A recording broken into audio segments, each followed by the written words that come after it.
dan menegaskan kembali terkait dengan komitmen Partai Nasdem untuk memberikan dukungan terhadap pemerintahan Pak Prabowo, dan dukungan yang diberikan tadi tanpa memberikan syarat apapun, termasuk mengajukan nama-nama kader Nasdem di kabinet.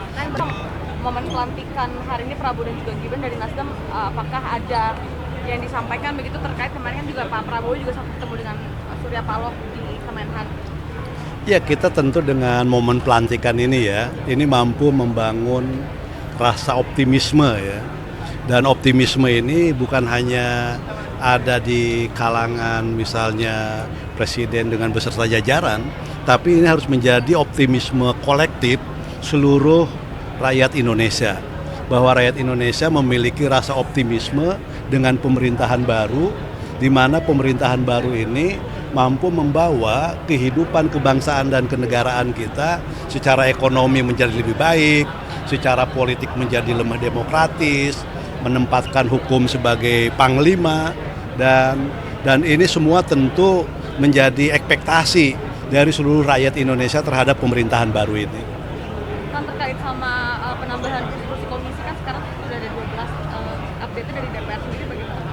Ya, penambahan komisi sudah dipastikan itu menjadi 13 komisi, plus ada tambahan satu badan, yaitu Badan Aspirasi Masyarakat.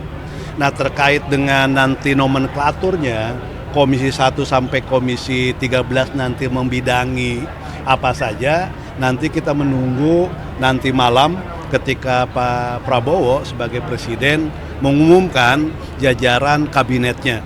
Jadi nanti kita akan lihat ada nomenklatur baru mana saja. Kan selama ini kita kan hanya mendengar akan ada namanya Menteri HAM, Menteri Hukum, dan lain-lain. Tapi kan resminya nanti malam. Nah, ketika nanti malam resmi diumumkan, maka Senin DPR sudah pasti akan menindaklanjuti dalam bentuk pembagian kementerian dan lembaga yang pemerintah umumkan di komisi dari 1 sampai 13.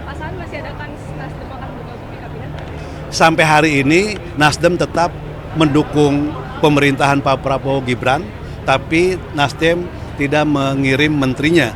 Tapi Nasdem sepenuhnya akan mendukung semua kebijakan, program, dan keputusan-keputusan Presiden Pak Prabowo. Jadi pertemuan dengan Pak Prabowo beberapa waktu lalu di Menhan itu apa pembahasannya apa sih, Kang? Ya, tentu yang pertama mengucapkan selamat ulang tahun. Kebetulan Pak Prabowo ulang tahun. Yang kedua tentu juga membangun saling pemahaman, saling pengertian, dan menegaskan kembali terkait dengan komitmen Partai Nasdem untuk memberikan dukungan terhadap pemerintahan Pak Prabowo, dan dukungan yang diberikan tadi tanpa memberikan syarat apapun, termasuk mengajukan nama-nama kader Nasdem di kabinet. Jadi, ya. Berarti artinya kan kader nggak dikirimkan, apakah mengirimkan orang profesional juga seperti yang disampaikan Pak Prabowo? Nggak ada. Kita nggak mengirimkan profesional juga. Jadi sekali lagi, dukungan Nasdem terhadap Pak Prabowo ini tanpa syarat, tapi Nasdem insya Allah akan menjadi mitra koalisi yang setia terhadap Pak Prabowo.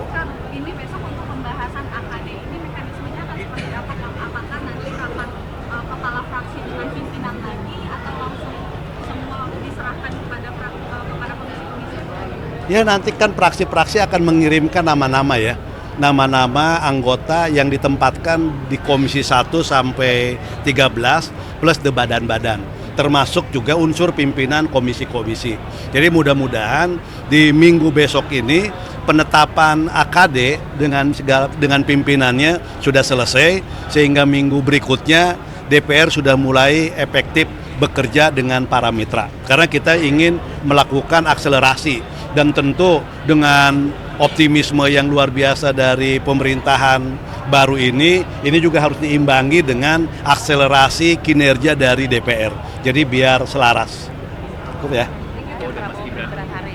Alhamdulillah ya, apa yang direncanakan sudah terwujud ya, menjadi kenyataan, dan semua terpukau dengan pidato pertamanya Pak Presiden baru kita ya, diiringi dengan tepuk tangan yang sangat meriah dan memang sangat komprehensif ya, sangat komprehensif. Jadi kelihatan beliau sudah menguasai persoalan-persoalan bangsa. dan juga memberikan bayangan-bayangan solusi yang strategis. Jadi insya Allah tinggal ke depan ini bagaimana semua kondisi dalam negeri dan kondisi luar negeri itu bisa berpadu menjadi satu kondisi yang lebih baik. Maka insya Allah kita sangat dan harus optimis ya kan, bahwa ke depan bangsa ini akan lebih besar. Saya kira itu yang paling terkesan saat tadi. Pak tadi kan juga Pak Prabowo menyampaikan bahwa ada banyak tantangan ke depan yang masih harus ditanggapi dengan cara berani dan optimis. Dan Bapak kan juga dikabarkan akan masuk dalam ring kabinet dari Pak Prabowo sendiri. Ini bagaimana nih Pak? Apakah Bapak akan siap untuk berada di posisi dalam kabinet untuk tantangan tersebut Pak? Kalau directionnya sudah bagus, kalau visinya sudah jelas, maka misi itu mudah dijabarkan ya kan. Jadi saya kira siapapun pembantunya nanti akan datang dengan direction yang sangat jelas, maka itu pun juga memudahkan para pembantunya nanti ya kan. Nah ini yang sangat penting. Nah saya kalau memang nanti jadi diamanahkan, itu jelas guideline-nya itu mau kemana dan seperti apa tujuannya, itu saya kira mudah kita lakukan. Tapi ada pinangan Pak untuk jadi Menteri Menak Agama Pak? Sudah ada pinangan dari Pak Prabowo yang secara langsung dari Iya, saya nggak tahu ya. Jadi gini, saya baru pulang dari Mesir ya, baru 1 jam. Saya waktu itu sedang buka puasa ya, puasa Senin, ditelepon ya. Jadi hanya 1 jam saja, sebelum saya nggak tahu, nama saya juga nggak pernah beredar kan. Jadi saya kira itu. Tapi pantas memang tetap siap begitu ya Pak untuk apabila menjadi Menteri Agama diminta oleh Pak Prabowo dan Mas Gibran dengan tantangan-tantangan tersebut. Iya memang saya juga kaget ya, dan saya apa adanya bahwa mungkin saya bukan kandidat yang terbaik untuk menjadi kementerian itu ya, tetapi Bapak siap begitu ya Pak? Kalau itu perintah, kalau itu maunya negara ya, amanat tugas negara, tentu kita sebagai warga negara yang baik ya tidak boleh menolak. Nah, jadi itu. Cuma saya ingatkan bahwa saya sadar bukan orang terbaik untuk itu. Tapi kalau itu adalah amanah dari negara, ya masa kita mau menolak ya? Kita kan sebagai warga negara yang baik ya kan. Dengan catatan, mari kita saling kerjasama ya.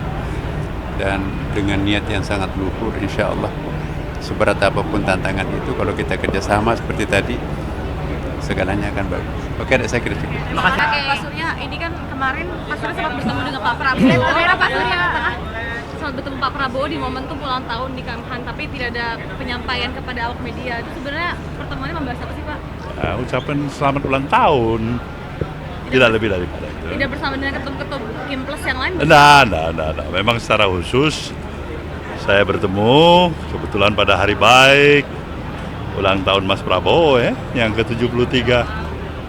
Pak Surya, ini kan momen pelantikan Presiden Prabowo Subianto dan juga Gibran menggunakan dilantik secara resmi menjadi Presiden juga wakil Presiden. Pesan mungkin dari Ketua Partai Nasdem kepada Prabowo dan juga Gibran? Ya kita semua saya pikir mempunyai satu pesan yang sama, harapan yang sama, agar pemerintahan baru di bawah kepemimpinan Bapak Prabowo Subianto ini akan bisa lebih meningkatkan kemampuan output kinerja pemerintahannya ke depan, agar continuity daripada jalannya pembangunan yang telah kita capai akan berjalan terus, bahkan akan berkembang secara lebih baik ya. Kalau memandang pemerintahan Presiden Jokowi selama 10 tahun ini seperti apa? Saya pikir telah lakukan apa yang terbaik ya. Dengan segala kelebihan dan kekurangan yang ada, tapi kita realitanya kita bisa melihat dari perspektif pemikiran yang objektif, banyak kemajuan yang telah kita capai. Apa yang perlu dipertahankan oleh Prabowo Subianto dari kinerja Presiden Joko Widodo? Saya pikir terus terang saja, output kinerja itu sendiri, ya kan, bekerja dari waktu ke waktu tanpa mengenal batasan waktu, itu saya pikir dengan etos yang perlu kita apresiasi ya. Optimiskah Prabowo akan bisa melanjutkan? Bisa, Prabowo juga bisa. Akhirnya Nasdem memilih untuk tidak mengirimkan nama ke kabinet Prabowo dan Iya. Gibran, Pak Surya. Ya jelaslah, bagaimanapun juga kan sudah berulang kali saya katakan.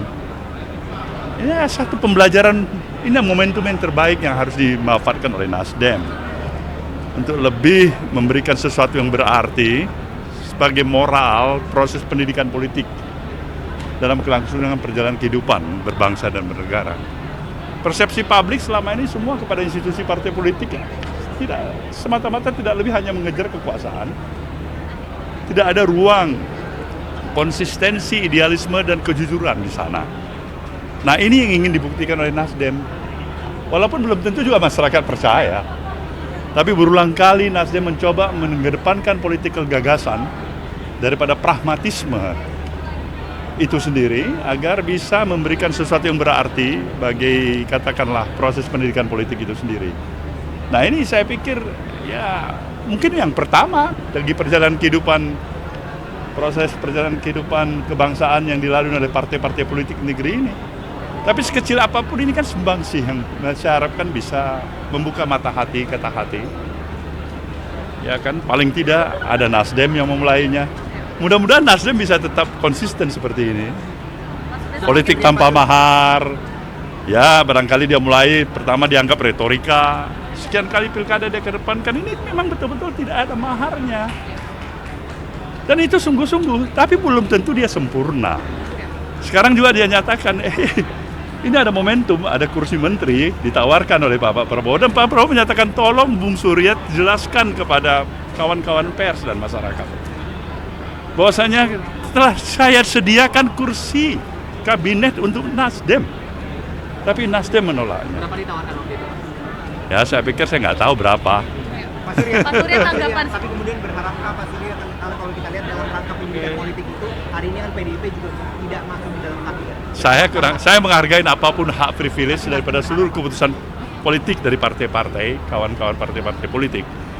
Tetapi satu hal, kita semuanya mempunyai kesamaan, saya harapkan, tujuan dan cita-cita, yaitu bagaimana membangun perjalanan kehidupan kebangsaan kita ke arah yang lebih baik. Koalisi tidak semata-mata ditentukan bahwasanya harus ada porsi apa yang kami peroleh untuk berada dalam koalisi. Nasdem mendukung jalannya pemerintahan, tapi menyatakan, sudahlah, kasih juga pembelajaran. Kita tidak mendapatkan kursi apa-apa. Yang menjadi sorotan dalam pertemuan antara Prabowo Ya? dan juga yang menjadi sorotan dalam pertemuan Prabowo dan juga Megawati Soekarno Putri. Kalau menurut Pak Surya sendiri, urgenkah pertemuan antara Prabowo dan juga Megawati Soekarno Putri? Ya tergantung. Saya pikir yang dengan spirit semangat bersatu, apa saja dengan niat baik, saya pikir baik untuk kita semua. Ya, terima kasih. Kami apa harapannya sama Iya, kami semua sangat bersemangat dan sangat menunggu hari ini ya. Dari sekian panjang perjalanan kita semua di dunia politik juga tentu semua menunggu. Nah, jadi harapan baru dari presiden baru dan wakil presiden baru tentu hadir di antara kita semua. Dan kita tentu berharap bahwa kebaikan, terutama bagaimana harapan kami ini semua bisa hadir di Bapak Presiden kita yang insya Allah saya yakin karena beliau adalah seorang negarawan, beliau akan mampu menjaga kondusivitas negeri ini dengan baik, kemudian juga akan memperbaiki hal-hal yang perlu diperbaiki di masa lalu begitu ya. Jadi PR-nya sangat banyak sekali ya, terutama PR-PR terkait dengan kesejahteraan begitu. Maka saya berharap Pak Prabowo dan juga Pak Wakil Presiden diberikan kekuatan untuk kemudian menghadapi tantangan-tantangan zaman ke depannya gitu ya. Cukup ya, terima kasih. Ulang tahun Golkar gak?